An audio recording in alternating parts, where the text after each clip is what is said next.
কিভাবে এই রাগ কমাতে হয় আল্লাহ রাসূল সাল্লাল্লাহু আলাইহি ওয়াসাল্লাম এটাও শিখাই দিয়েছে। 4টা পদ্ধতি শিখালেন রাগ কমানোর। টিপস নাম্বার 1, রাগ কমানোর দোয়া। সহিহ হাদিস, ওই সাহাবী যদি এই বাক্যটা পড়ে তার রাগ কমে যাবে। বাক্যটা হচ্ছে আউযু বিল্লাহি মিনাশ শাইতানির রাজীম, বিতাড়িত শয়তানের কাছ থেকে আল্লাহর কাছে পানাহ চাচ্ছি, প্রোটেকশন চাচ্ছি। বলতে দেরি, রাগ থামতে দেরি হবে না। টিপস নাম্বার 2, তোমাদের যখন প্রচন্ড রাগ চলে আসে, বেশি যখন প্রচন্ড যখন তোমরা রেগে যাও, তখন কথা বন্ধ করে চুপ হয়ে যাও।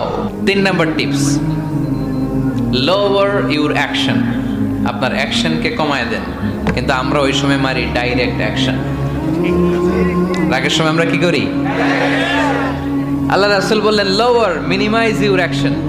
4 নাম্বার টিপস শোনো, ইন্নাল গাদাবা মিনাশ শাইতান, নিশ্চয়ই রাগ আসে শয়তান থেকে। ওয়া ইন্নাশ শাইতানা খুলিকা মিনান নার, শয়তান তৈরি আগুন থেকে। ওয়া ইন্নান নারা তুতফাউ বিল মা, আগুন নিবানো হয় পানি দিয়ে।